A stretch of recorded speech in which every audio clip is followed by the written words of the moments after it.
হ্যাঁ স্যার, বলছি লোনটা যদি স্যাংশন হয়ে যেত তাহলে হ্যাঁ, আমি ব্যাংক ম্যানেজারের সাথে কথা বলেছি, আপনার লোনটা স্যাংশন হয়ে গেছে। হয়ে গেছে। হ্যাঁ। কেন, আপনি খুশি নন?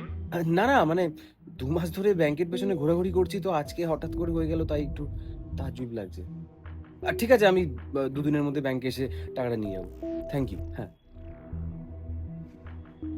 দাদা, চাকরির ইন্টারভিউটা তো অনেকদিন ধরে দিয়ে এসছি, এখনো কিছু জানা। হ্যাঁ, আপনার সিলেকশনটা হয়ে গেছে, 2 মাসের মধ্যে আপনার জয়েন। হোয়াট? কেন, আপনি খুশি নন? না না, আমি খুব খুশি, খুব খুশি। ঠিক আছে, আপনি মেল করে দিন, আমি কনফার্মেশন মেল পাঠিয়ে দেবো আপনাদেরকে। ওকে। হ্যাঁ, থ্যাংক ইউ দাদা। শোনো, আমি মানছি আমাদের মধ্যে অনেক ঝামেলা হচ্ছে, বাট এটা কোনো সলিউশন নয় যে আমরা দুজন দুজনের থেকে। আমি আমার ভুলটা বুঝতে পেরেছি, আমি আর কখনো বলবো না breakup. I am sorry. It's okay. তুমি আমাকে ভালোবাসো তো? হ্যাঁ। সব কেমন ইজিলি পেয়ে যাচ্ছি, বিশ্বাস করতে পারছি না।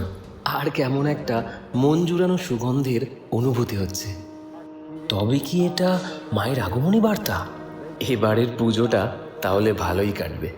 দুগ্গা দুগ্গা। এলো যে মা